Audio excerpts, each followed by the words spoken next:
buena noche nuevamente, compañeros y compañeras. Bienvenidos a este evento virtual que hemos organizado desde la Asociación de Abogados y Abogadas Laboralistas del Ecuador. Nosotros y nosotras somos una organización que representa o que aglomera a trabajadores, trabajadoras del derecho, como suele gustar que nos denominen.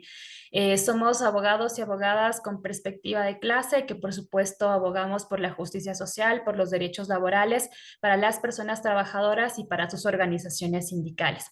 Nos parece importante hacer este espacio porque sabemos que hay que hablar de qué va a pasar el 16 de noviembre con los derechos de las personas trabajadoras.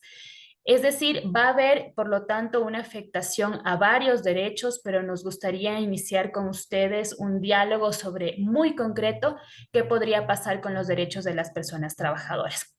En ese sentido, quiero comentarles con quiénes vamos a compartir esta noche. En primer lugar, vamos a compartir con la doctora Silvia Bonilla Bolaños.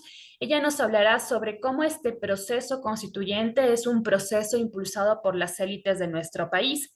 Luego tendremos al compañero Vladimir Andosilla, quien nos hablará sobre los derechos de las personas con discapacidad, el trabajo, la regulación del trabajo en la Constitución y, por supuesto, algunos cambios que podrían venir. Después, con María Belén Paladines, hablaremos sobre la seguridad social y el IES, que sabemos que está en la mira del gobierno, sobre todo a partir de esta propuesta de fusionar el seguro de salud con el Ministerio de Salud. En cuarto lugar, nos acompaña desde Perú nuestra compañera Katy Caballero de la Asociación de Laboralistas de Perú, es decir, nuestra par de la asociación en Perú. Con ella hablaremos sobre si la Constitución y el derecho al trabajo peruano son realmente un ejemplo, ya que sabemos que los voceros del presidente y el propio presidente han puesto como ejemplo, ¿no?, a la Constitución peruana, como ejemplo de desarrollo. En quinto lugar, hablaremos con el doctor Luis Córdoba Alarcón. Con él trataremos un tema que, si bien no está directamente relacionado con el derecho al trabajo, nos parece muy importante entenderlo desde una perspectiva jurídica y crítica. Hablaremos sobre las bases militares extranjeras en el país. Finalmente, con el compañero Rommel Sacta, haremos una reflexión de cómo se ganan estos derechos. Después de las intervenciones de los 6 compañeros y compañeras, tendremos una ronda para que ustedes puedan hacer preguntas, también expresar alguna opinión, alguna conclusión sobre lo que conversaremos ahora. Recuerden que hacemos esto en el marco del 16 de noviembre, es decir, el siguiente domingo, donde nos enfrentaremos a una votación decisiva para los derechos, para la vida y, por supuesto, para la clase trabajadora. Así que con esta pequeña bienvenida, introducción, le invito a la compañera Silvia Bonilla Bolaños a que nos comente un poco más sobre por qué esta constitución es una constitución o un proceso constituyente que está impulsado desde las élites. Adelante, Silvia.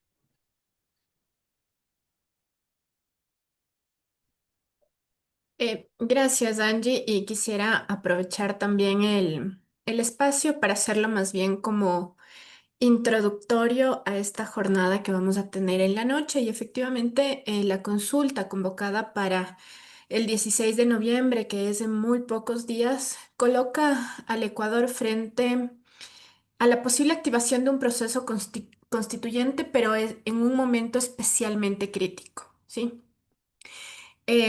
No se trata simplemente de votar si es que se va o no a instaurar un proceso constituyente o de votar por una nueva constitución. Se trata de una decisión mayor y para mí esta decisión es si abrimos una puerta que va a volver a distribuir el poder político, redefinir los límites del Estado y reconfigurar el alcance mismo de los derechos, ¿no?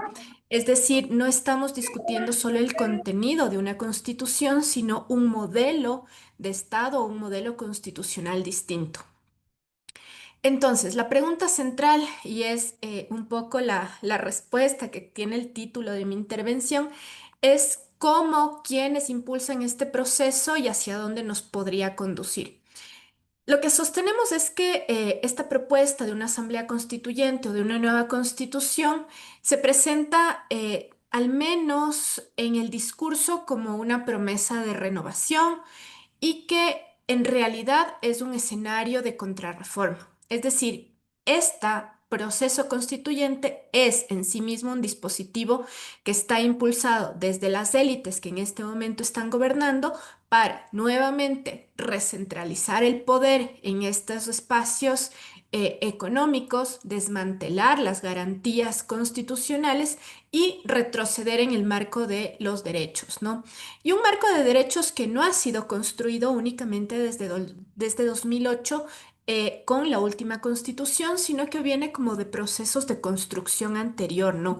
La constitucionalización de derechos en el Ecuador no es reciente. Sí, viene ya de décadas de constituciones o de una construcción Una del tumba. contenido de estos derechos.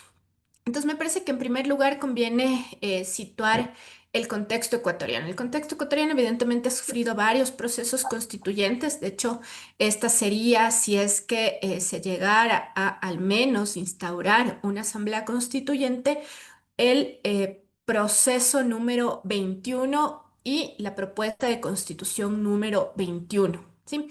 Y usualmente estos procesos constitucionales han estado asociados a momentos de crisis, pero también a ciclos de reorganización del poder, ¿no? La última constitución del 2008, de hecho, surge de este proceso que tiene un tono particular, es decir, movilización social, tiene un ciclo de organización popular también, un proceso de deliberación amplio, digamos que finalmente quizás se pierde ya en el debate constituyente en Montecristi, pero que al menos lo destituyente, instituyente que precede a la Constitución, sí tiene como estos rasgos de deliberación popular, democrática y de un real exigencia desde lo popular también para la construcción de una nueva constitución, de un nuevo estado, de una nueva propuesta, ¿no?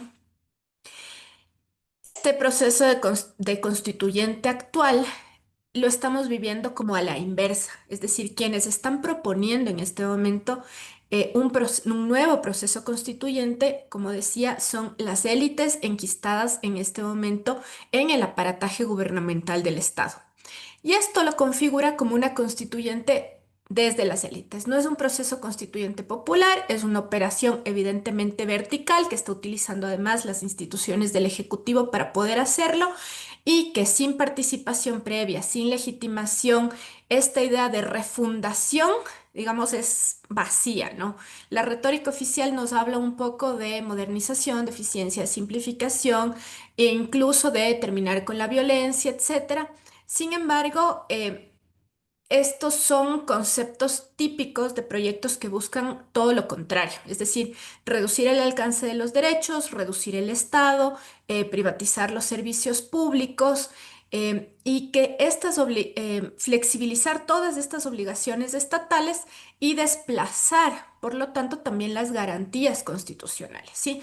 Recordemos que la Constitución no tiene solamente derechos cuyo contenido se va construyendo con el tiempo, sino que tiene también garantías que permiten la exigibilidad de esos derechos, ¿sí? Por eso este ataque a la Corte Constitucional es también una parte fundamental de este escenario.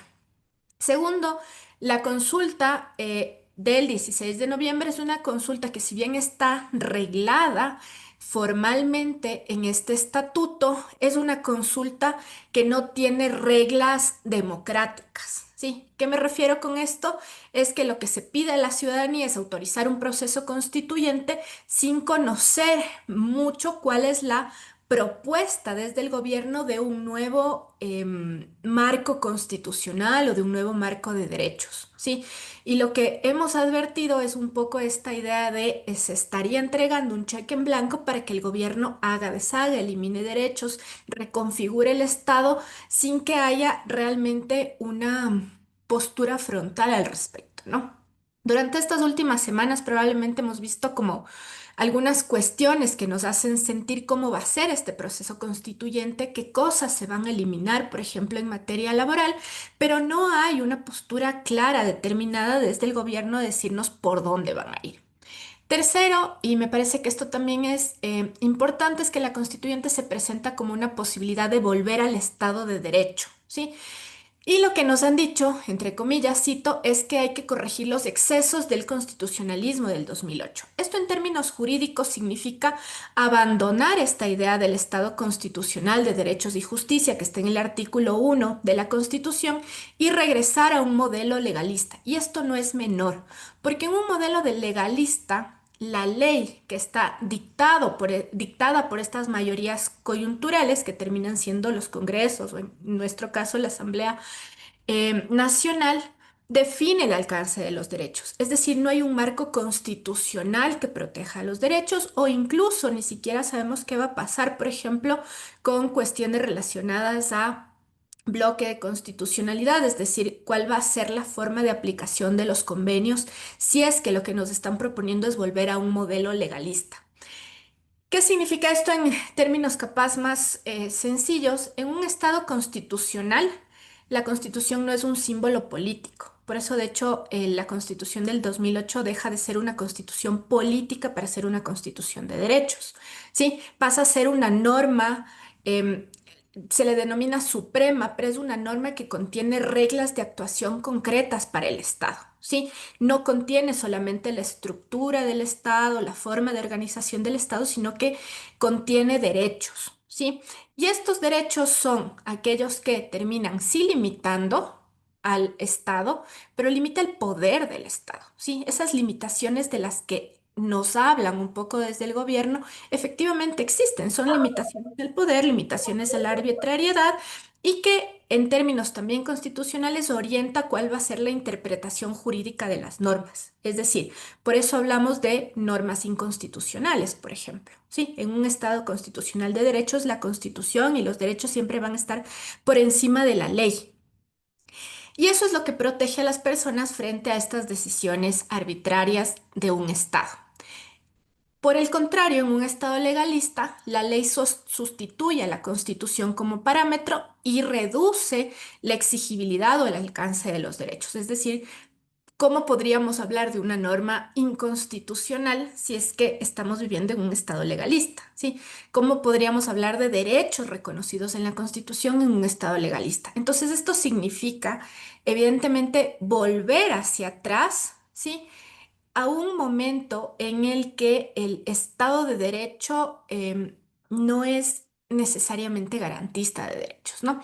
Esto tiene consecuencias estructurales, posibilita, por ejemplo, rediseñar todos los derechos fundamentales.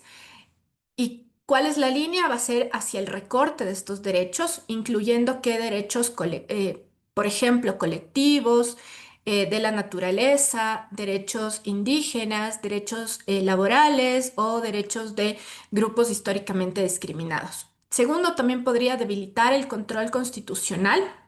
¿Sí?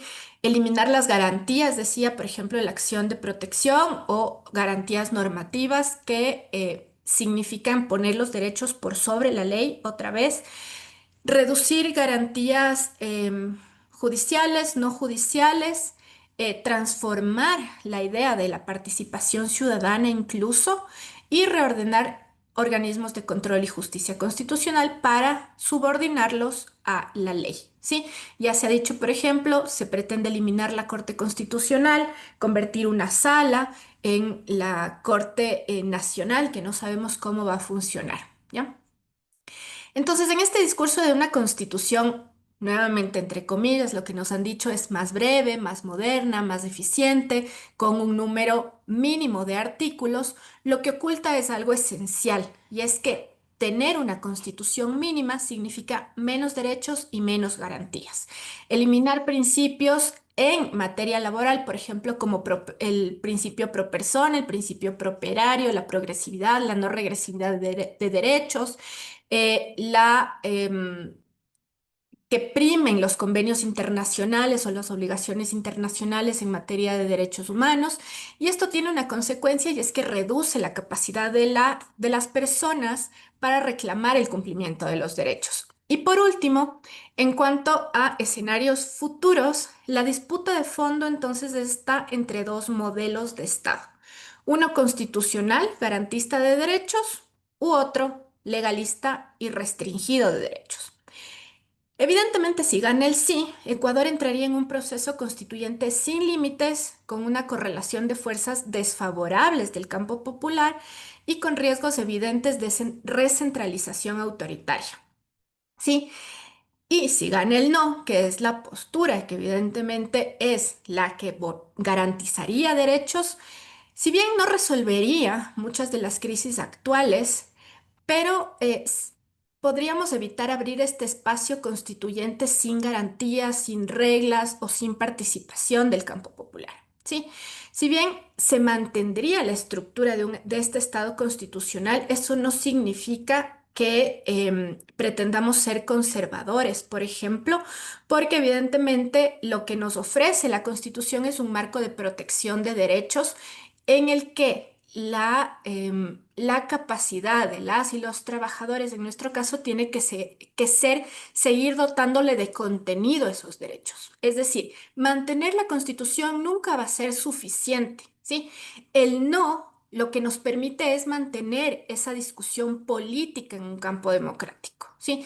Donde efectivamente estas reformas o este avance de contenido de derechos es posible, ¿sí? Una constitución legalista no nos permitiría redefinir o pelear el alcance de esos derechos, ¿sí? En conclusión, ya con esto termino. La consulta del 16 de noviembre no es una consulta técnica, no es una consulta que esté enmarcada en la seguridad o en la refundación de un Estado. Es una decisión sobre el tipo de Estado que queremos y si es que queremos un Estado garantista de protección de derechos, la única opción viable es no a la constituyente. Gracias, Angie. Muchas gracias, Silvi. Importantísimo el contexto que nos acabas de dar, porque es claro, esta no es una constitución o un proceso constituyente impulsado por las y los trabajadores y por la gente en general, sino que es un proceso que se ha planteado desde las élites, desde quienes tienen poder y si queremos verlo de una manera similar, desde las y los empleadores. Por lo tanto, responder a esos intereses.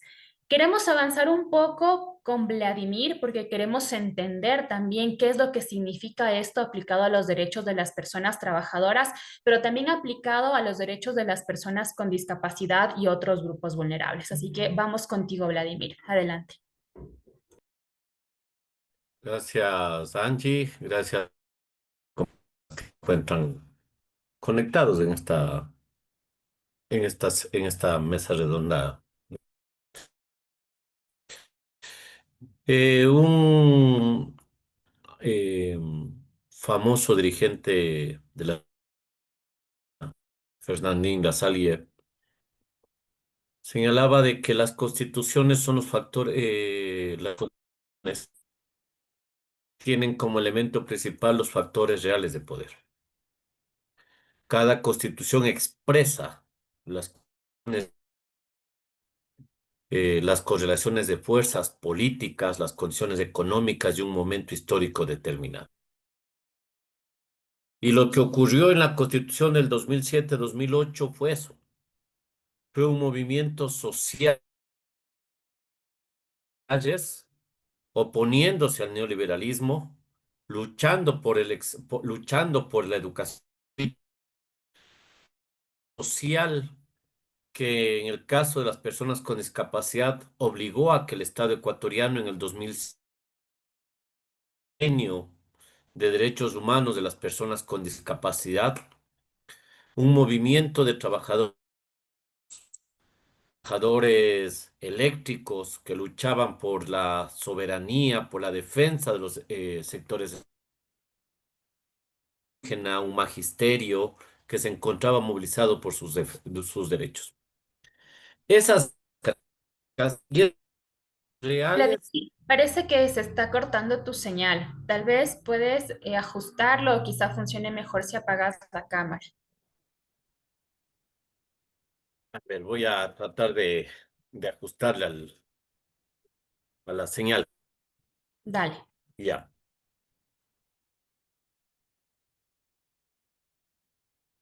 ya, veamos. Bueno, como les decía, el tema principal radica en que la constitución de lucha del movimiento social y popular por sus derechos, una tendencia de cambio que llevó a que varios constituyentes representantes de esos sectores plasmen en la Constitución. Hoy vivimos otro momento histórico y político distinto. Vivimos por eso es que los intereses de cambio, los intereses de transformación de la Constitución no surgen de los pueblos, surgen desde los sectores y las clases dominantes, surge desde aquellos grupos de poder, necesidad de transformar y de limitar la Constitución. Y aquí viene un elemento que yo creo que no. El Ecuador en estos años ha firmado una serie de convenios, de acuerdos o de cartas con el Fondo Monetario Internacional. Muchos de los compromisos firmados en ese momento ha significado que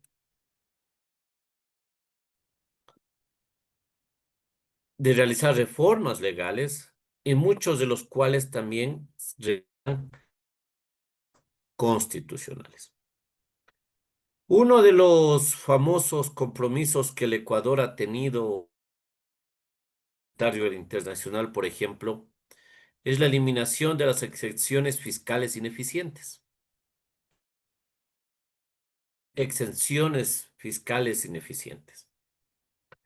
La Constitución del Estado ecuatoriano, la Constitución de la República, en el artículo 48 y 47, establecen una serie de beneficios de las personas, entre esos, las excepciones tributarias, la devolución del IVA, puestos. Lo mismo ocurre con los adultos mayores. Cuando el Fondo Monetario Internacional esas exenciones ineficientes, estamos hablando de eliminar aquellos beneficios que las personas con discapacidad y los adultos mayores tienen consagrados constitucionalmente. Cuando hablamos también de reducir la Constitución de 444 artículos a 180, estamos hablando de eliminar gran parte de los articulados respecto a los derechos. Nuestra Constitución tiene casi 100 artículos dedicados a derechos de los distintos grupos. Cuando se habla, cuando se habla de que cuando se habla de que la Constitución es reglamentaria, estamos también hablando de una serie de derechos que van más allá del catálogo de derechos eh,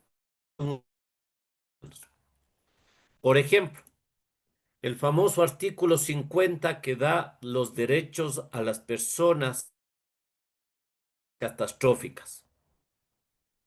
Este artículo genera una serie de obligaciones que hasta el momento no han podido ser cubiertas en su totalidad, porque el artículo 50 del Estado ecuatoriano, la entrega de medicinas a las personas con enfermedades catastróficas.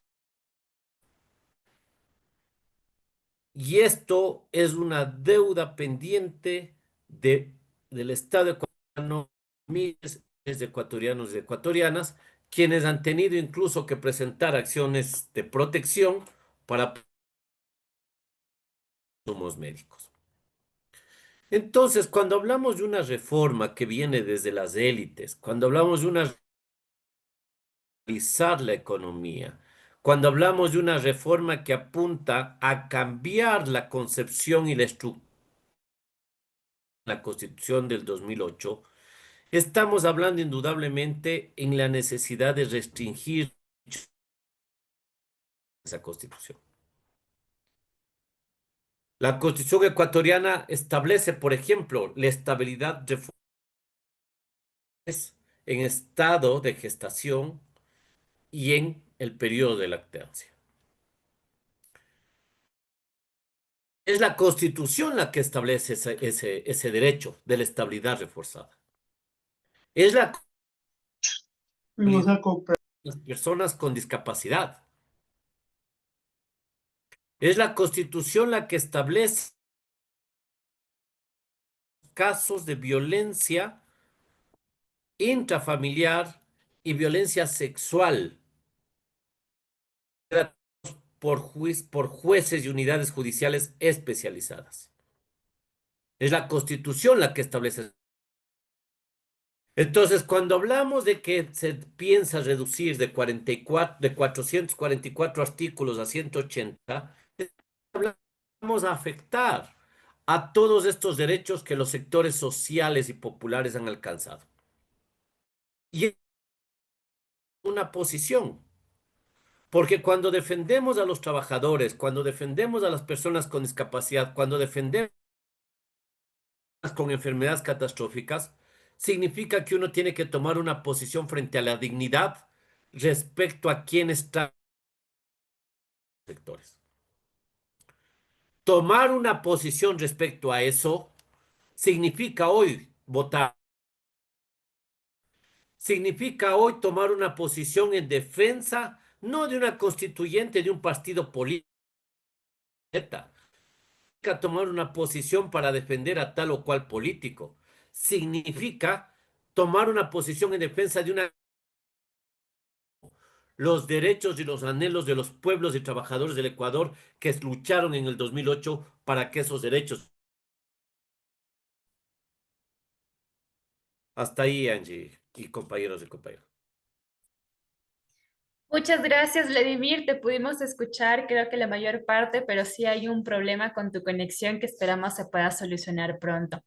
Bueno, ahora, como ustedes han escuchado, compañeros, compañeras, entrar a un proceso constituyente significa varias cosas y eso también significa reducir derechos que ya contiene la Constitución, como las afectaciones para las personas con discapacidad o los grupos vulnerables y la estabilidad laboral reforzada, entre otras cosas.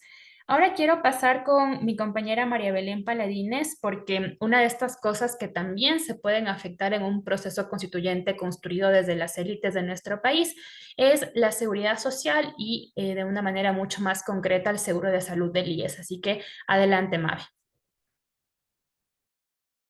Gracias, Angie. Buenas noches con todos y con todas. Me gustaría iniciar mi intervención dejando sobre la mesa esta premisa que me parece sumamente importante y es iniciar diciendo que la seguridad social es uno de los ejes estructurales del Estado constitucional de derechos. No es una política pública cualquiera, sino una obligación del Estado y un derecho humano fundamental. Y en este periodo se ha puesto también en el debate a partir de las declaraciones del presidente Noboa, que el IES ya no debe ser prestador de salud y que esa competencia debería pasar al Ministerio de Salud Pública, poniendo también sobre la mesa esta idea de cuáles van a ser las reformas al IES que dentro de un proceso constituyente evidentemente se podrían hacer. Y en general sí es importante decir que la propuesta es bastante opaca y puede también resultar finalmente en lo que las élites han buscado desde hace mucho tiempo, que es también privatizar el Instituto Ecuatoriano de Seguridad Social. Y siendo esto, creo que esta propuesta no es menor, implica reformar la Constitución y reconfigurar por completo el sistema de salud ecuatoriano, ya que actualmente la Constitución asigna al IES la prestación de servicios de salud para sus afiliados y afiliadas. Y de hecho, la viabilidad de este plan depende en gran medida de ganar la consulta popular este sábado 16 de noviembre, porque le permitirá precisamente al Ejecutivo convocar una asamblea constituyente y reformar la Constitución. En ese sentido, creo que es importante entender el contexto y las implicaciones, puesto que con la Constitución vigente ese cambio es jurídicamente inviable.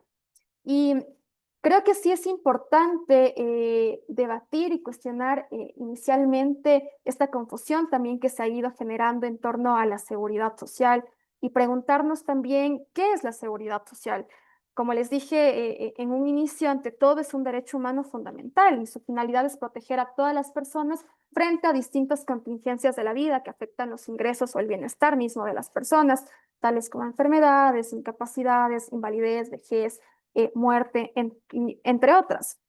Y es importante también establecer que un sistema de protección busca garantizar que nadie quede desamparado ante eventos que le impidan trabajar o obtener ingresos. Y de hecho, en nuestra Constitución se reconoce este derecho de forma explícita.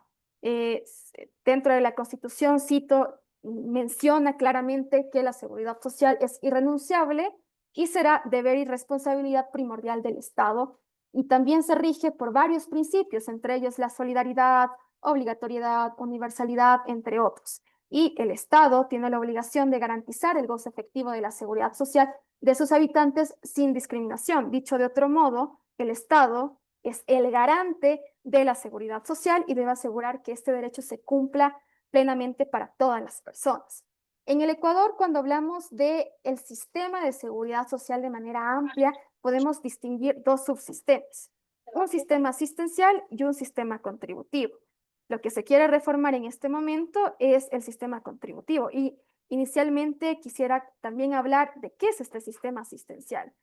El sistema asistencial es el que el Estado brinda protección social a toda la población, especialmente a quienes no pueden ser parte de este sistema contributivo. Aquí encontramos, por ejemplo, los servicios de salud del Ministerio de Salud Pública, la red de hospitales, los hospitales en sí mismos, y también encontramos programas de asistencia social que usualmente están regidos por el Ministerio de Inclusión Económica y Social. Y este pilar asistencial busca garantizar mínimos de bienestar para toda la población. Y por otro lado, tenemos el sistema contributivo, que se basa en aportaciones de trabajadores, trabajadoras y empleadoras. Y en este esquema, quienes tienen empleo formal o también la capacidad de cotizar voluntariamente, contribuyen a un fondo común para protegerse ellos y sus familias frente a distintas contingencias. De hecho, en el país no solo existe el Instituto Ecuatoriano de Seguridad Social como sistema contributivo, también está el ISPOL, que es el sistema de seguridad de la policía, y el ISFA de las Fuerzas Armadas, que son precisamente instituciones encargadas de administrar esos fondos y brindar las prestaciones tanto a la policía como a las Fuerzas Armadas. En resumen, la seguridad social en el país, en teoría, combina estos dos modelos, el asistencial, el contributivo, y lo que busca precisamente es que sea algo universal. De hecho, este marco jurídico institucional responde al mandato constitucional de que la seguridad social sea pública y universal. Y vale también enfatizar que dentro de la Constitución se establece categóricamente que el sistema de seguridad social es público, universal y no podrá privatizarse. Este principio de no privatización de la protección social debe ser garantizado por las entidades públicas y solidarias, no entregada al lucro privado ni abandonado al mercado. En ese sentido, tras la propuesta que también ha hecho el presidente Noboa, también vale plantear cuál va a ser la intervención, va a existir una intervención en igual medida hacia el ISFA y al ISPOL. Me parece que eso ha quedado un poco en el aire dentro del debate y tampoco se ha atrevido el presidente a enunciarlo. Y creo que tampoco es casualidad que no se mencione y solo se pretenda reformar el IES. Y creo que es importante también dimensionar cuál es la importancia del IES y lo que está en juego, y para eso creo que sí es necesario entender cuáles son los datos claves de la afiliación y el financiamiento de la seguridad social en este sistema contributivo que es el IES. Para 2024, el IES registró alrededor de 3 millones de personas afiliadas activas, es decir, aquellos que cotizan directamente al IES en el Ecuador. Pero a través de varias reformas que se han hecho, este sistema de hecho, cubre a 7 millones de personas. Esto equivale aproximadamente al 42% de la población del país que de una u otra forma depende de las prestaciones del seguro social. Es decir, casi la mitad de los ecuatorianos tienen el IES como una red de protección, pensado también en la protección de salud para los cónyuges e hijos de la persona cotizante. Ahora, no es menor también decir que sí existen serias limitaciones que tiene el IES, sobre todo en las prestaciones de salud, pero también hay que situar que el Estado tiene responsabilidades financieras importantes con el IES. Por ejemplo, debe cubrir el 40% de pensiones jubilares y financiar las atenciones de salud. Sin embargo, es notorio y lo conocemos que el IES tiene un hueco financiero de alrededor de 1.000 millones, perdón, de dólares en el área de salud, solo para el 2026, porque de hecho no está en la reforma presupuestaria del Estado. Y de los montos que se han podido divulgar, se conoce que la deuda del IES para 2025 ascendió a más de 27.000 millones de dólares. Es decir, el Estado adeuda al IES y esta crisis me parece que no es casualidad. Ahora, pensando en este modelo del IES como principal sistema contributivo del Ecuador, su funcionamiento también se rige por los principios de solidaridad, obligatoriedad, universalidad, lo que significa que precisamente uno de los principios más importantes, que es el de la solidaridad, es que este gran fondo solidario eh, funciona con los aportes de todos y todas. Es decir, las nuevas generaciones sostienen a las anteriores en un círculo virtuoso de ayuda intergeneracional. Todos aportan según su capacidad y reciben según su necesidad.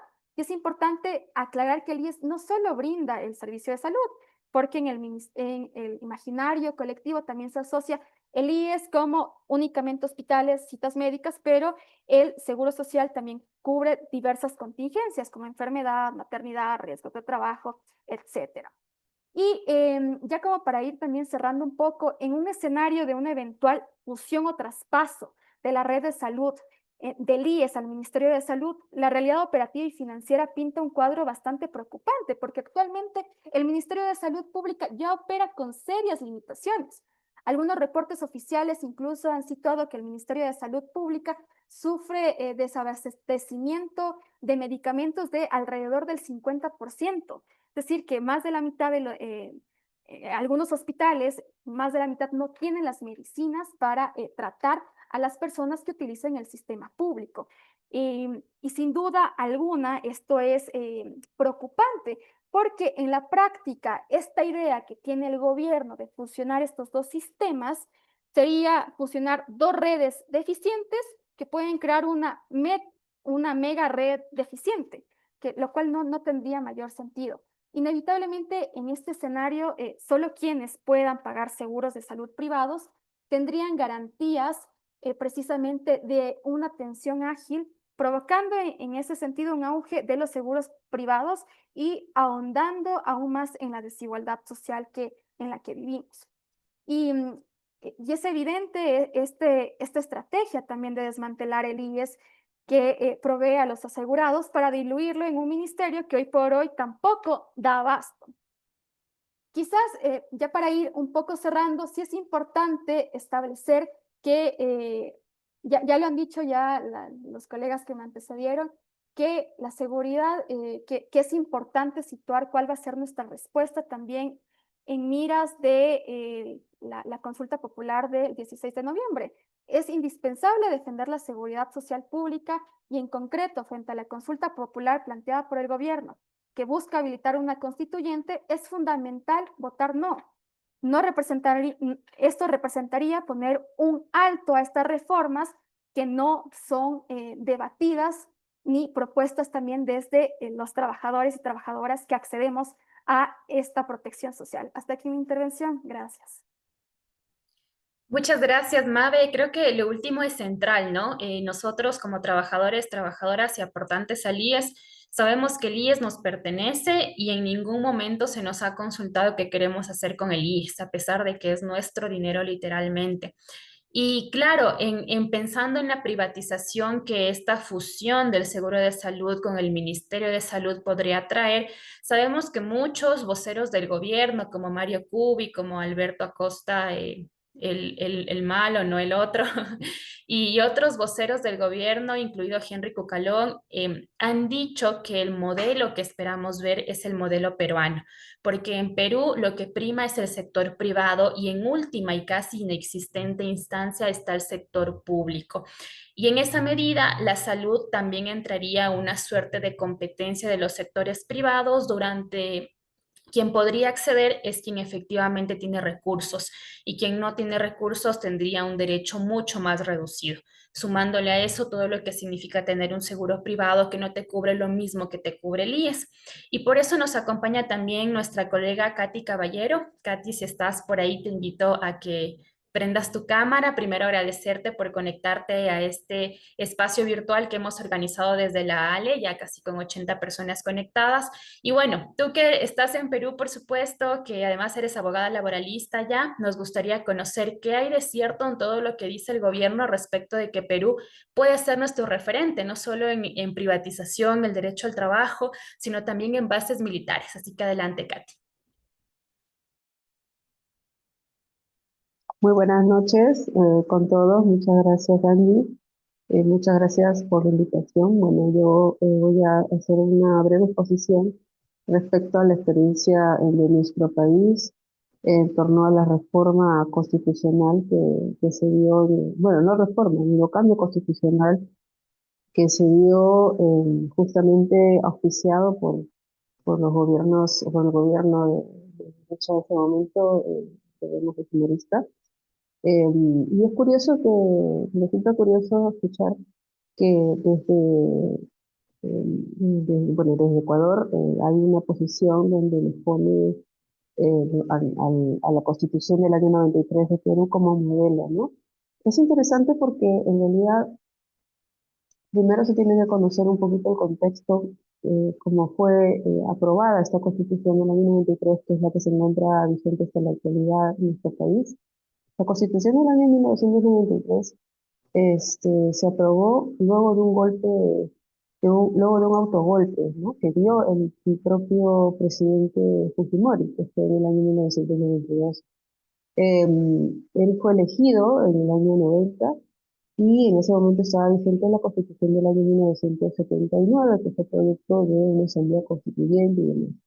En el año 90 entró al gobierno Fujimori y en el año 92, el 5 de abril del año 1992, se dio un autogolpe, a partir del cual se planteó una nueva conformación de una nueva constitución, pero teniendo en cuenta que había habido en principio un quebrantamiento del Estado de Derecho. Y esto se dio así porque, bueno, desde ese gobierno, en ese entonces, se le dio muchas justificaciones de haber tomado esa acción, ¿Podrías pero un poquitito del micrófono, por fin? Se está escuchando un eco. Ahí está. eh, ahí, Sí, creo que está mejor ¿sí? ahí. Dale. Ya, ok. Bueno, les decía que en realidad este proceso fue muy, digamos, hubo muchos problemas a raíz de este proceso constituyente que se movilizó, porque, como dije, fue luego de un autogolpe, ¿no?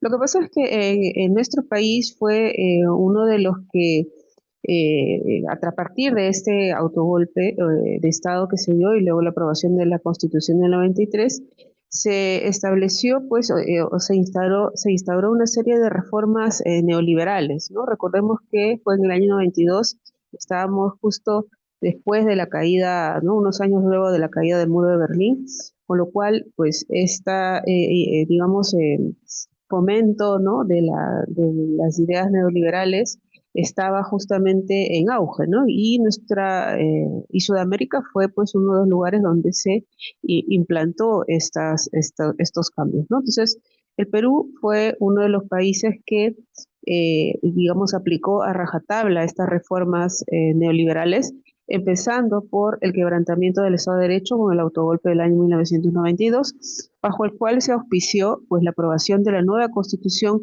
que estableció una serie de reformas tanto económicas como en temas de derechos, como sobre todo en temas de derechos laborales, muy importantes, ¿no? Que cambiaron drásticamente el panorama legal que en este momento, bueno, la estructura legal, si vamos a hablar de temas laborales que existía hasta ese momento, ¿no?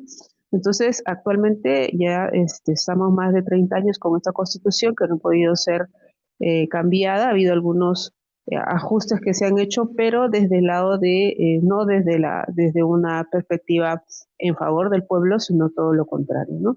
Entonces, esto fue lo que se hizo con la Constitución del año 93 a fin de implementar las reformas neoliberales digamos que se fomentaron y que se aplicaron en nuestro país. Entonces, esto para tener en cuenta, ¿no? Entonces, hubo una serie, se hicieron reformas neoliberales desregulando los derechos laborales y el sistema de seguridad social que en ese momento teníamos, ¿no? En ese momento la reforma o la seguridad social, hasta antes del cambio constitucional, estaba, bueno, la seguridad social incluía tanto el tema de salud y de pensiones y a partir de ese año, de ese cambio se separó en dos, ¿no? Estuvo por un lado salud y estuvo por otro lado de pensiones. En todo caso, quiero mencionar algunas de las reformas que se hicieron, las reformas neoliberales que se dieron en ese entonces, ¿no? A partir de ese momento, ¿no?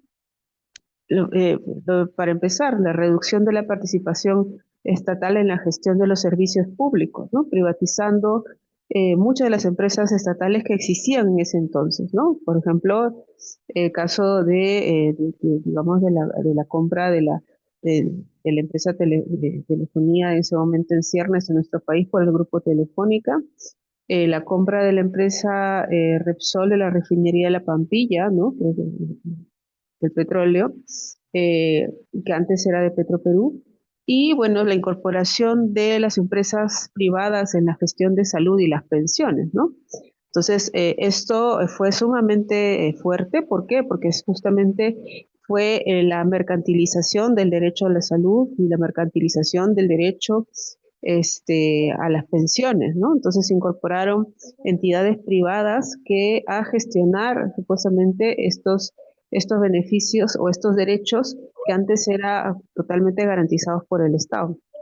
Entonces, a partir de allí, pues ya esto cambió totalmente, con lo cual, pues como se ha señalado hace un momento, lo señaló Angie, en la actualidad, en nuestro país, hay una gran participación del sector privado en la gestión de estos servicios que son públicos y deberían ser garantizados por el Estado, pero no es así. Con lo cual tenemos estos 30 años, o más de 30 años de estas reformas, el desmantelamiento total del sistema de salud y de las pensiones, ¿no?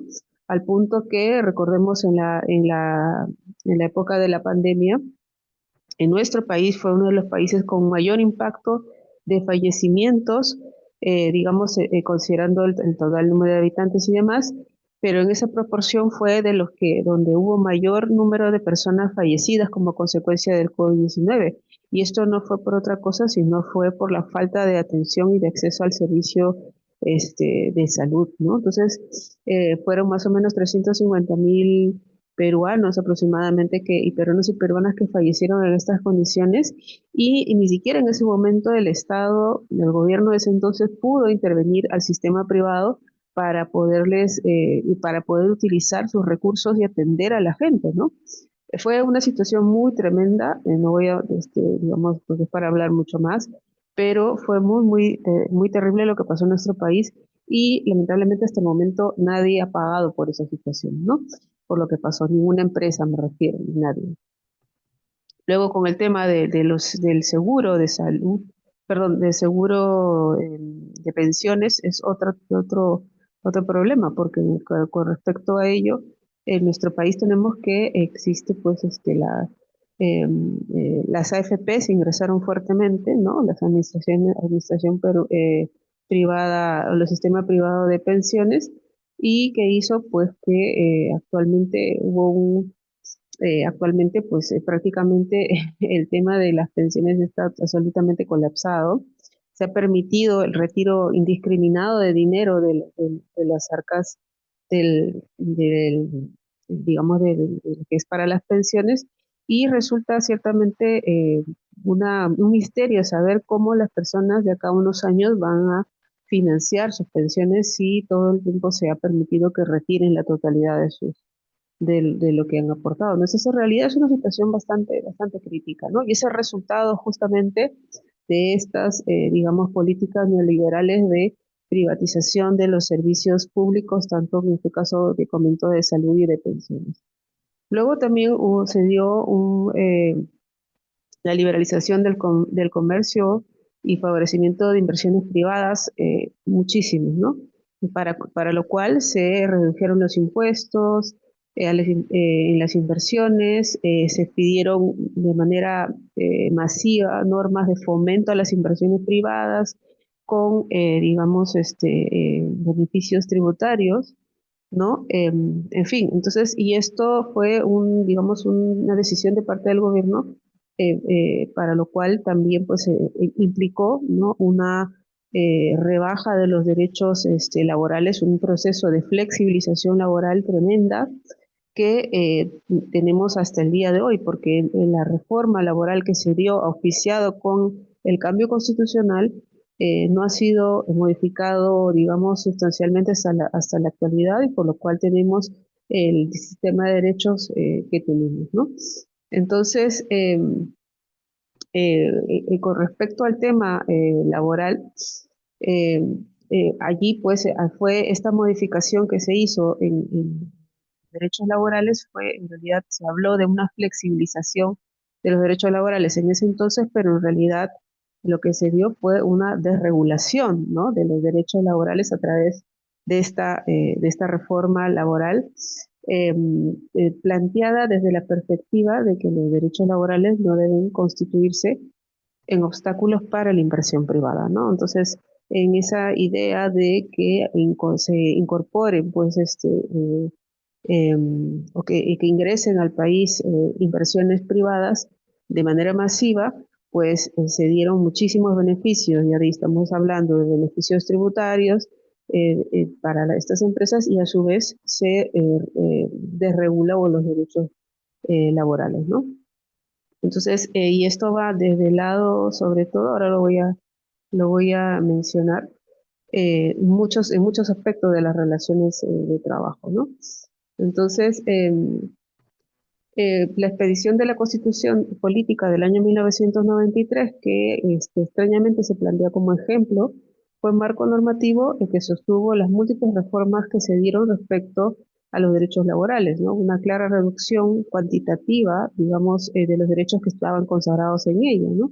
Y porque en la Constitución del anterior, del año 79, había muchos más, digamos, derechos, era mucho más amplio el capítulo laboral en la Constitución, y en el año 93 se redujo drásticamente el número de artículos que estaban relacionados a los derechos laborales, y el texto que se planteó y que existe hasta la actualidad es bastante vago, ¿no? En torno a la regulación de los derechos, ¿no?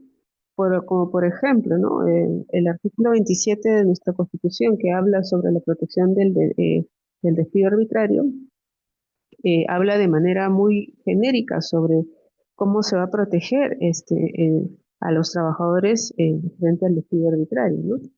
Entonces, y además del tema de la Constitución propiamente, estamos hablando también que, o sea, lo que se interpretó fue como que la Constitución en el ámbito laboral lo que iba a hacer es una delegación, ¿no? Al legislativo para el desarrollo de los derechos, pero ya en las normas legales, ¿no? Entonces, en las normas legales que se expidieron como parte de esta reforma, fue justamente donde ya se evidenció cuál era la profundidad de las reformas, ¿no? Que se dieron. Entonces, bueno, que este paquete normativo, ¿no? Que quiso desarrollar, ¿no? Supuestamente, o que, digamos, llevó adelante esta delegación constitucional, que a partir de la Constitución del año 1993, las ideas centrales de este paquete de reformas que se mantienen son básicamente el fomento de la contratación temporal. En nuestro país existen casi 10 tipos de contratación temporal en el sector privado. para todas las posibilidades que se les pueda ocurrir al empleador, existe un tipo de contrato específico. Luego, las restricciones en la reposición, ¿no? Es un tema importante porque cuando hay un despido que no está arreglado en ley, en la Constitución anterior sí se preveía que había un derecho a la conservación en el empleo, ¿no? A la estabilidad laboral. Sin embargo, con este cambio que se dio en la Constitución y luego posteriores interpretaciones que se dieron y el desarrollo de las leyes, pues el tema de de la reposición ante estas situaciones de despido ilegal está restringido solo para ciertos tipos de despidos, ¿no? Luego, y esta circunstancia también se vio acompañada a modificaciones del lado del ejercicio de los derechos colectivos, ¿no? Por ejemplo, las restricciones para la constitución y la organización de sindicatos, ¿no? Existe una norma que regula en demasía la actividad sindical y en esa norma pues establece muchas restricciones, digamos, para la formación de las organizaciones sindicales, ¿no? También con respecto al ámbito de acción de los sindicatos, también que tiene que ver con el tema de la negociación colectiva y el ejercicio de la huelga, ¿no? Entonces, el ejercicio de la huelga en nuestro país actualmente es sumamente restringido, ya que para que se pueda ir a una huelga se tiene que pedir una autorización y cumplimentar una serie de requisitos administrativos, sin lo cual no se puede ir a la huelga, ¿no? Entonces, si aún así vas a hacer la huelga, pues claramente esta huelga es ilegal y el empleador está facultado para establecer las sanciones que corresponden, ¿no? Entonces, es un tema sumamente restrictivo y además que es importante tener en cuenta que a través del fomento de la contratación temporal que se dio con este paquete de reformas, pues simplemente en la práctica se hizo, digamos, eh, se transgredió el tema del principio, ¿no? de, de continuidad en la relación laboral, ¿no? Porque lo que hubo fue, como dije, lo que hay hasta ahora es esta preferencia, ¿no? Normativa, digamos, por la contratación temporal y fomento a la contratación temporal, aunque las normas se digan que se trata de que la contratación, digamos, laboral debiera ser a plazo indeterminado, ¿no? Pues, pero la realidad es otra y esto tuvo implicancias, ¿no? Y tiene implicancias hasta la actualidad, por ejemplo, específicamente en temas de formación de organizaciones sindicales, ¿no? Actualmente la proporción del número de contratos temporales con contratos a plazo indeterminado es de las tres cuartas partes, ¿no? O sea, solamente la cuarta parte de la totalidad de los contratos temporales, perdón, laborales en general en el sector privado son a plazo indeterminado. Las tres cuartas partes son temporales, o sea que podríamos decir claramente que se trata de la mayoría. Luego, y otra de las consecuencias que tenemos de ello, o digamos, que se ha ido manejando a lo largo de los años, ha sido el incremento pues, de la, eh, de la informalidad laboral, ¿no? Actualmente nuestro país está más o menos en un 70 o hasta más, creo que se lo debe salir un informe internacional, digamos, del nivel de informalidad laboral que hay en nuestro país. Estamos en el orden de más del 70% de personas que trabajan en el Perú están en condición de informalidad, que significa que no cuentan con derechos laborales, que están trabajando, como se dice, en negro, o no están en planilla, o están en una situación de precariedad laboral. Entonces, y esto pues es una realidad que tiene mucho tiempo en nuestro país instalada, el tema de la informalidad laboral, y que a través de justamente la flexibilización y el establecimiento de normas, digamos, eh, que promovieran esta flexibilidad laboral, es que se pretendió, pues, digamos, eh, combatir, entre comillas, ¿no? Se decía, no, los derechos laborales son muy rígidos, y sí, entonces por eso es que las empresas no se regularizan, no se formalizan. Entonces, si lo flexibilizamos, si lo dejamos somos un poquito menos oneroso, ¿no? Si le rebajamos los derechos, entonces allí se va a fomentar la formalización. Es una falacia, ¿no? O sea, es una mentira que ha sido, que año a año se corrobora porque la informalidad no baja ni un grado, ni un por ciento, y por el contrario ha ido subiendo, ¿no? Entonces, digamos, más o menos el panorama que tenemos hasta la actualidad de los derechos laborales en nuestro país, en el Perú, como consecuencia, ¿no? A partir de, que se dio a partir de la Constitución, de la aprobación de la Constitución del año 1993, justamente bajo este esquema de, digamos, dinamizar el Estado, de hacerlo más competitivo, de buscar la inversión extranjera, ¿no? Que creo que es un poco que, digamos, de manera renovada se está intentando plantear en Ecuador. Y pues lo que tenemos es pues, justamente lo que se ha indicado, ¿no? La privatización, ¿no? De los sistemas públicos, ¿no? La mercantilización de los derechos de la salud, del derecho a las pensiones, incluso el derecho a la educación, porque hay una cantidad increíble de entidades educativas privadas, que pues, también se dio mucha libertad para que cualquier persona, ¿no? Pueda, o cualquier empresa pudiera invertir en un negocio educativo, ¿no? O sea, la mirada de la educación como negocio, ¿no? Como un espacio de lucro, ¿no? No como derecho fundamental, que es lo que tendría que ser. Bueno, entonces, bueno, yo voy dejando mi participación por aquí. Muchas gracias.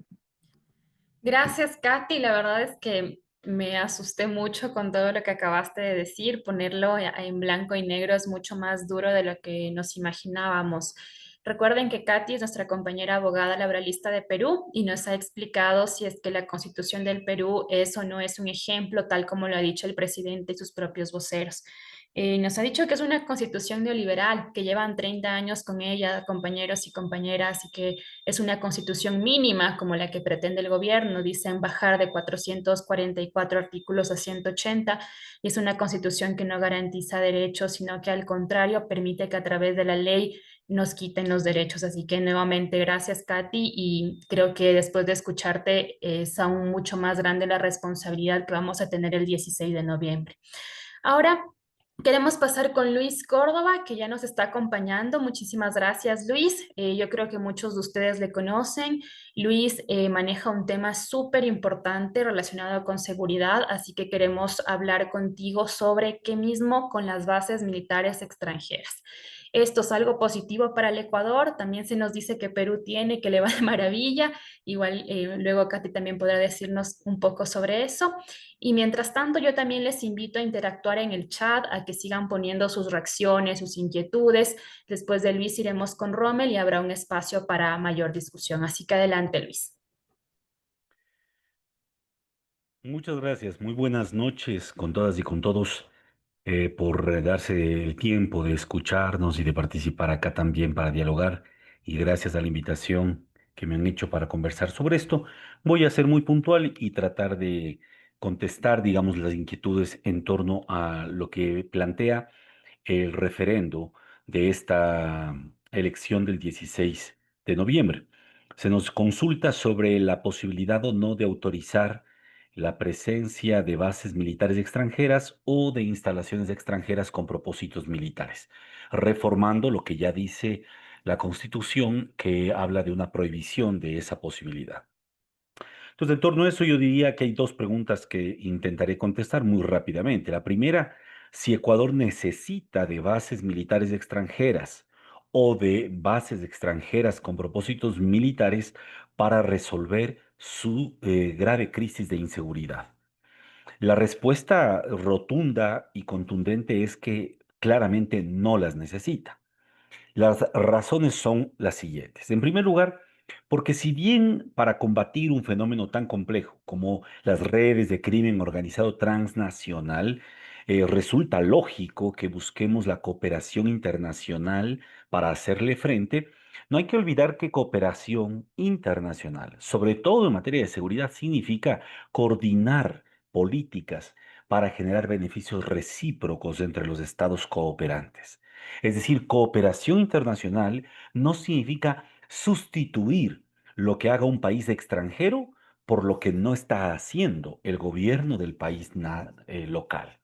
Y creo que este es un primer error, porque lo que hemos visto en esta gran política de simulacro que ha creado el gobierno de Daniel Noboa sobre la seguridad es un intento persistente de buscar una ayuda por fuera de su propia responsabilidad política como como mandatario. Las elecciones previas de abril de este año, recordemos, él trajo incluso a este famoso mercenario norteamericano, Eric Prince, y decía que se va a resolver la inseguridad cuando Eric Prince firme el contrato de asesoría y venga a brindarnos asesoría. Bueno, ya firmó el contrato, se supone que ya está en marcha y evidentemente la inseguridad sigue creciendo. Lo mismo ocurrió cuando demandó que para financiar a las fuerzas de seguridad se incrementaría el IVA, el impuesto al valor agregado. El pueblo ecuatoriano le volvió a dar la posibilidad de que así sea y al día de hoy, más de 2 años después, vemos que las cosas van para peor. Y ahora pasa lo mismo. Está sosteniendo el argumento del gobierno es que como no puede controlar la inseguridad del país, como su ineptitud es tan grande, entonces la solución más inteligente desde la perspectiva del presidente Noboa es buscar que bases extranjeras militares resuelvan lo que no puede resolver él. Si en propósito este mensaje es así de sincero, evidentemente muestra una limitación de la dimensión del problema. Pero no es que falten, y aquí viene una segunda razón de fondo de por qué esta no es la necesidad del país. No es que falta un marco institucional para fomentar cooperación internacional en seguridad. El Ecuador, al contrario, ha avanzado rapidísimo con un amplísimo marco de cooperación precisamente con los Estados Unidos de América. Desde el diciembre del 2022, cuando el Congreso de los Estados Unidos aprobó una ley de asociación Ecuador-Estados Unidos para viabilizar la intervención en gran parte del ámbito del Estado ecuatoriano, se creó ya un marco institucional desde los propios Estados Unidos, tratándole al Ecuador casi como una colonia para poder desarrollar tareas de intervención en distintos ámbitos. Luego, en junio del 2023, el Ministerio de Defensa del Ecuador firmó con el Departamento de Defensa de los Estados Unidos un memorándum de entendimiento con 188 objetivos a cumplirse hasta el año 2030. Es decir, allá hay un camino que desde el punto de vista militar se está cumpliendo y se está ejecutando.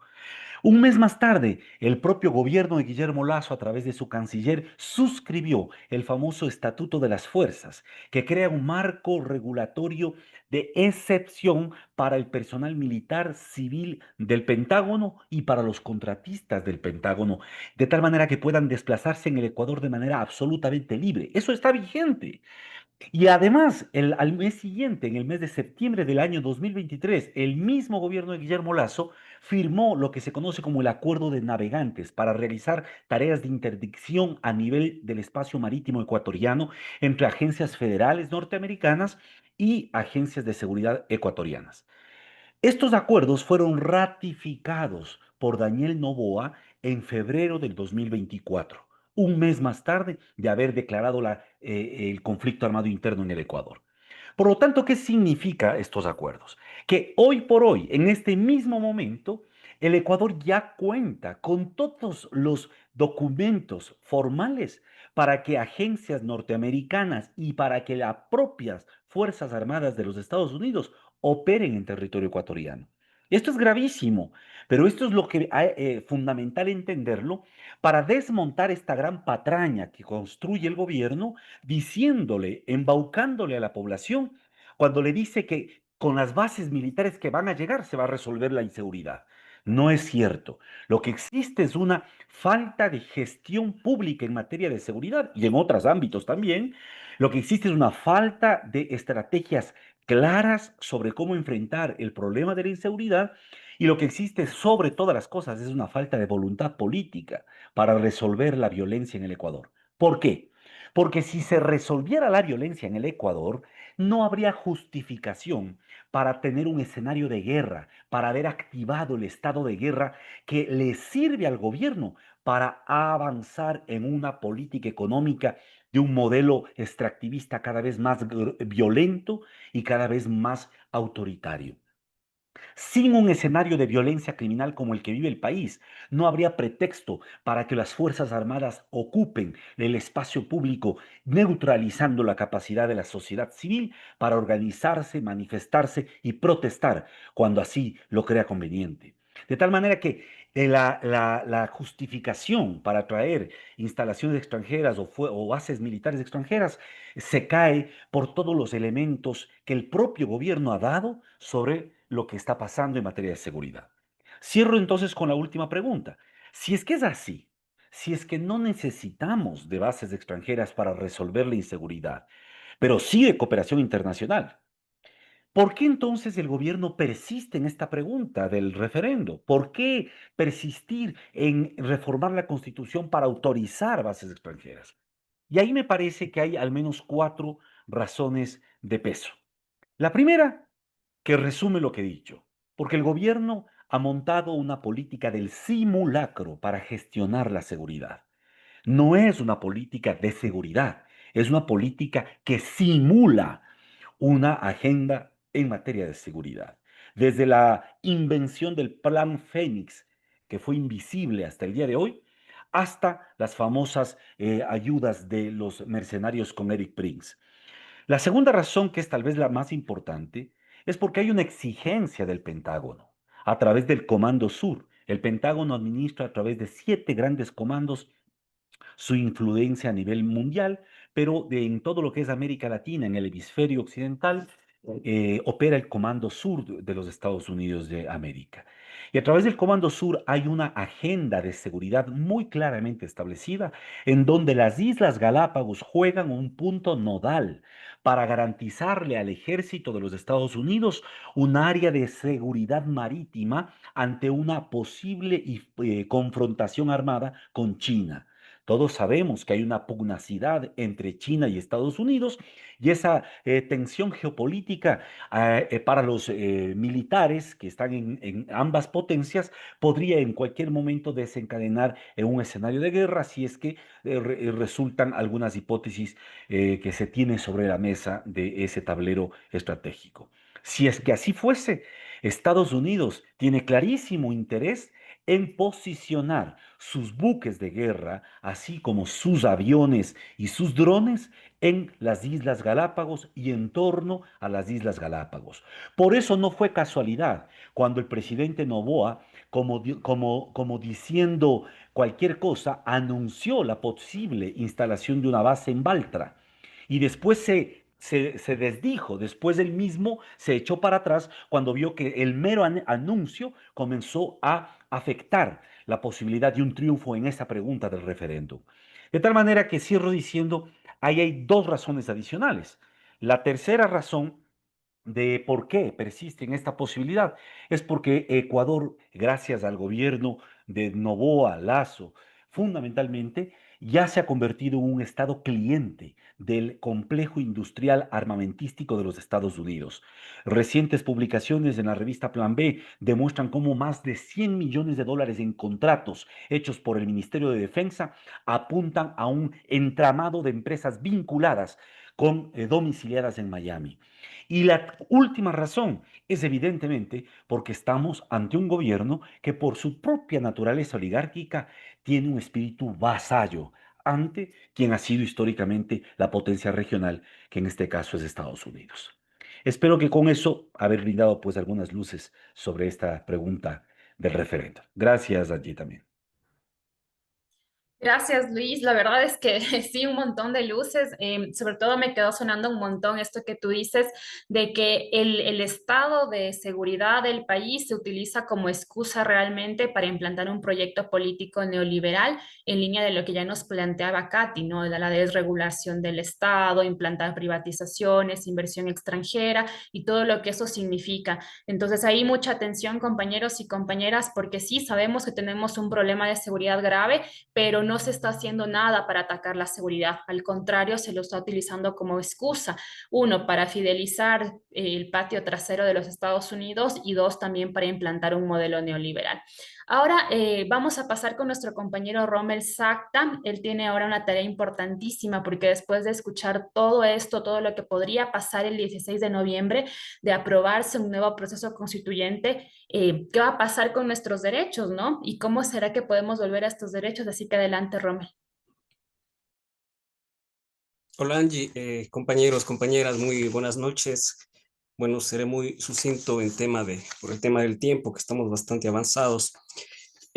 Bueno, básicamente yo quería empezar con una frase de un filósofo y escritor chileno que es Helio Gallardo, que dice lo siguiente: las luchas históricas por los derechos de los movimientos sociales son la fuente permanente de decirnos que el ser humano en su dignidad siempre es más de lo que las instituciones y las normas que lo regulan con sus aparatos de control y sanción dicen que es.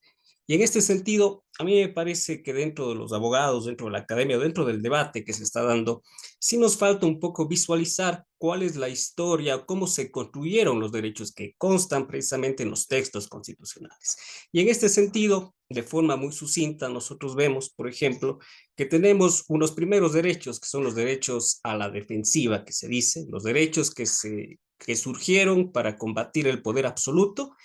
Y en este sentido, por ejemplo, el hecho de las libertades, la libertad de expresión, la libertad de religión, y en un segundo momento los derechos de legitimación, ¿no? Los derechos de legitimación como el mismo voto, pero que tuvieron un sujeto en ese momento que lo levantaron, que fue cuál fue la burguesía y el origen de los estados modernos, ¿no? En ese sentido fue el sujeto histórico que en ese momento, perdón, el sector social que en ese momento fueron los que encabezaron esos derechos. Ahora, en un segundo momento, nosotros podemos ver que existen otra serie de derechos que son derechos relacionados a la igualdad, que surgen en el periodo entre guerras, que surgen frente también a un peligro muy grande que fue el fascismo, y también buscando un estado social que no llegó y que, bueno, todavía lo seguimos esperando, en donde existen otro tipo ya de sujetos históricos. Y en este sí existe ya un movimiento obrero, un movimiento importante, que lo que hizo es visualizar, luchar y reivindicar varios derechos, los derechos individuales o derechos colectivos, y hacer que esto sea después considerado, sea después consagrado o reconocido por el mismo Estado. Es en este sentido que nosotros podemos ver el proceso de constitucionalización posteriormente. Y después vemos otros sectores sociales, otros movimientos, por ejemplo, el movimiento de mujeres, que ha sido muy importante para conseguir los derechos, el movimiento de las diversidades sexuales y de género, que han permitido avanzar prácticamente en la construcción de los derechos que constan ahora en los textos constitucionales. A mí me parece también necesario destacar el papel muy importante del movimiento indígena desde el año 90, que permitió que en las constituciones y particularmente ya en el año 2008 exista el reconocimiento a sus derechos, a los derechos colectivos y a temas, por ejemplo, como la plurinacionalidad. Además de eso, existe en los últimos años un cambio en el tema jurídico, que avanzamos ya no del antropocentrismo que se dice, sino al biocentrismo, es decir, a una visión distinta prácticamente del derecho, de cómo le damos precisamente facultades, un reconocimiento a otros sujetos del derecho. Y en esto está, por ejemplo, el tema de los derechos de la naturaleza, que es la innovación precisamente del texto constitucional del 2008. El reconocimiento, por ejemplo, existen múltiples sentencias en el tema de la protección de los ríos. Estamos avanzando, lamentablemente, de forma muy lenta, por ejemplo, a la protección de los derechos de los animales no humanos. Existen otros textos constitucionales también, como el chileno, bueno, la propuesta que existió de avanzar hacia los neuroderechos en la Constitución chilena. ¿Y hacia dónde quiero ir? Básicamente a plantear que son estos movimientos sociales, estos sujetos sociales, los que han permitido avanzar hacia la construcción o hacia el reconocimiento de los estados. ¿Por qué razón? Sin duda, no se debe dejar de reconocer el papel de los juristas, pero los derechos no han sido algo como una dádiva, no han sido digamos, la autoría de un órgano legislativo que en algún momento quisieron el reconocer a los mismos, sino que es básicamente un movimiento social que lo enarmoló y que básicamente eso es lo que también estamos viendo en este periodo, por ejemplo, de campaña, ¿no? O sea, cómo nosotros visibilizamos desde los distintos sectores sociales los derechos que están en la Constitución y los cuales nosotros debemos defender. Ahora, básicamente el momento actual sí es paradójico. ¿Por qué? Porque cuando nosotros pensábamos que este ya era un debate jurídico, digamos, pasado, que los derechos humanos era algo que ya se encontraba prácticamente aceptado de una manera general, en cual los debates que nosotros teníamos era cómo los derechos los derechos humanos prácticamente dejaban de ser como una especie de nueva religión, un nuevo imperialismo.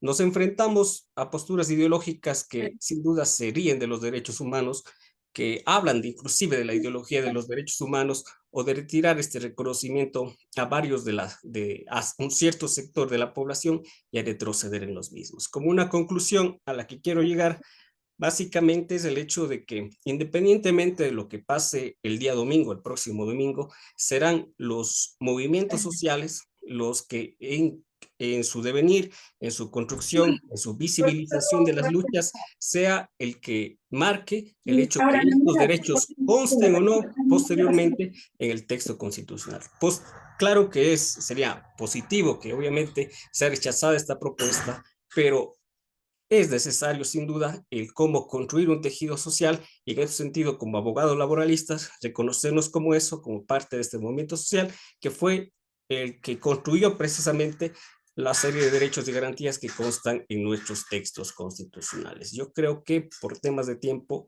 ahí lo dejo, Angie. Bien, Rommel, te agradezco muchísimo. Me parece importante este recordatorio que nos haces, porque las constituciones garantizan derechos, sí, pero son derechos que han sido luchados, que han sido ganados por la población que necesita de esos derechos. Y frente al 16 de noviembre, lo que podría pasar es lo contrario, ¿no? Una imposición por parte de las élites para restringir esos derechos. Y luego volver quizá a pensarlo nos va a costar muchísimos años, como nos comentaba Katy también, que le ha costado al Perú y que todavía no pueden salir de aquello.